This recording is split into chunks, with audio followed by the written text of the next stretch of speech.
Why in the Quran is the story of Hazrat Musa alayhi salam repeated so much? Bismillahirrahmanirrahim. The Holy Prophet ﷺ, he is what? Bashir wa Nazir. He gives good news. And he gives a warning, isn't it? And what is the character of the Holy Prophet ﷺ? He is described as the walking Quran. The Quran gives good news. The Quran also warns. And in the story of Hazrat Musa alayhi salam and his nation is a big warning for the nation of the Prophet alayhi salam. Not to fall into the tricks and the traps of the earlier nations. Not to fall into the tricks and the traps of the earlier nations, those ones who are following Hazrat Musa, those ones who are following Hazrat Isa, especially.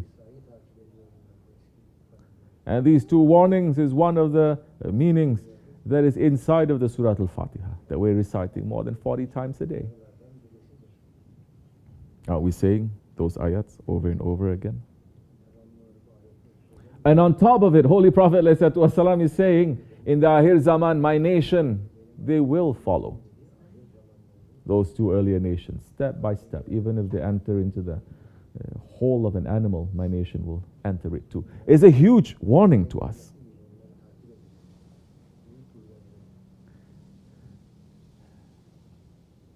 It is for us.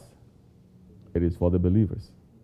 For us not to repeat those mistakes and those actions of the earlier nations.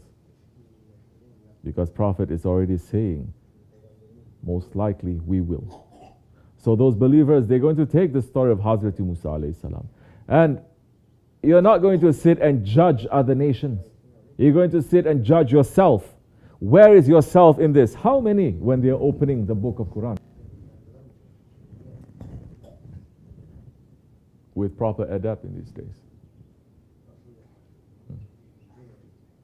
How many, before they open the book of Quran, they make sure that they're dressed properly, Islamically? They're putting at least a turban on their head, fully covered, to burn some incense, sweet, nice smell, so that the malaikas will come.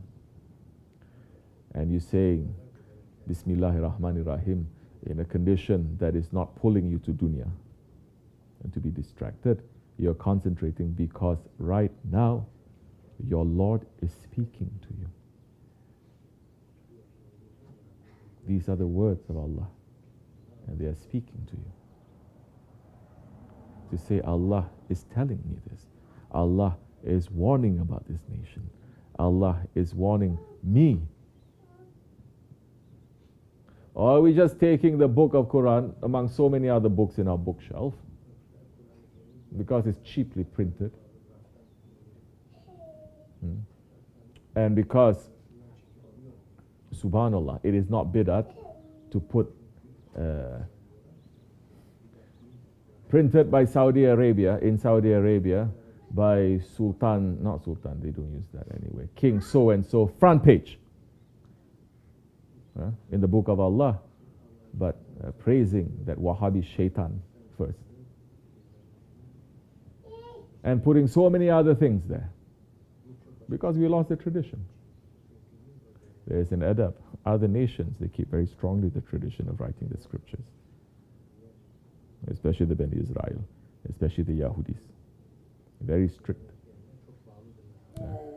We used to have that. We used to have only saints. There's writing the Quran. And it becomes holy and we keep it high. We take it down to read, but we keep it high. It is not a book that you can just buy in Barnes and Noble or somewhere.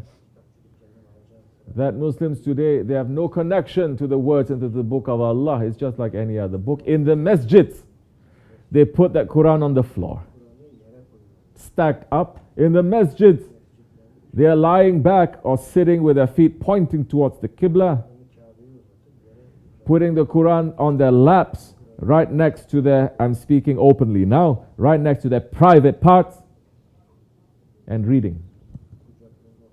It's very good that people are reading Quran. But the Quran, as the Quran itself is saying, it can either, if you take it properly, it can bring you to paradise. If you mistreat it and use it wrongly, definitely it'll drag you to hellfire.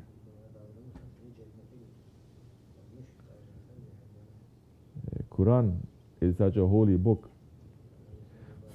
We're not trying to stop people from reading it. So many people, they are in the bus, in the subway, they're reading the Quran.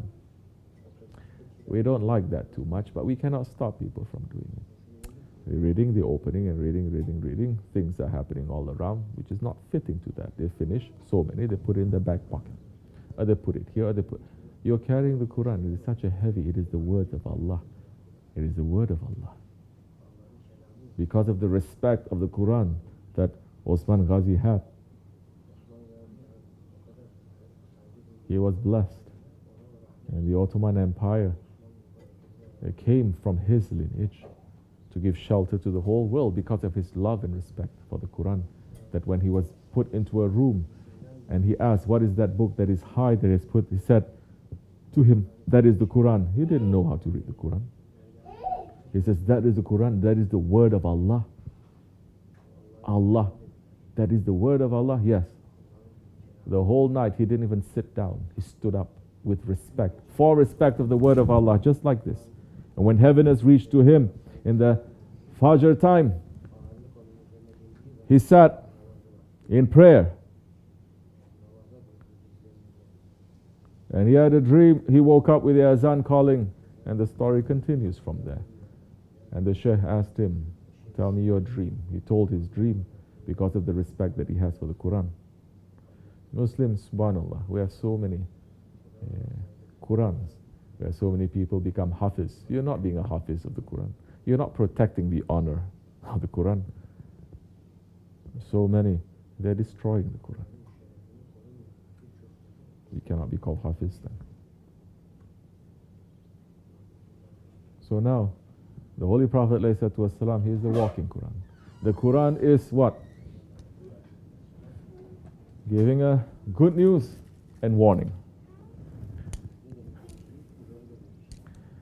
We have a strong connection as an ummah to the earlier prophets, especially to the prophets of the Bani Israel, especially to Hazrat Musa alayhi salam.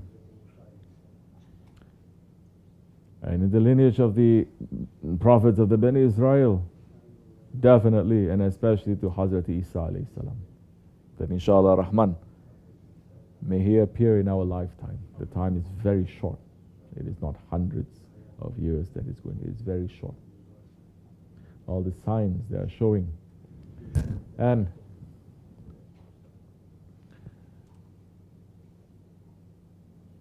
Allah subhanahu wa ta'ala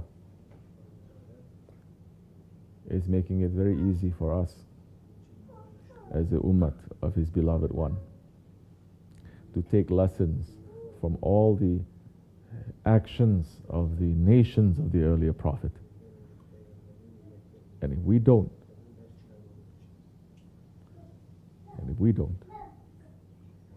there's going to be a very heavy burden on us, dunya and akhirat. There are billions of Muslims now, 2 billion Muslims, but we have lost. Because no longer we're putting the life of the Prophet ﷺ and his lifestyle into our lives. And we have lost. And we're waiting for that one to come to save. Sahibul Zaman, Muhammad Mahdi alayhi salam, to wake us up. Meanwhile, there are few people here and there. We're asking Allah to include us amongst those few people. Assalamu alaikum wa rahmatullahi wa barakatuh.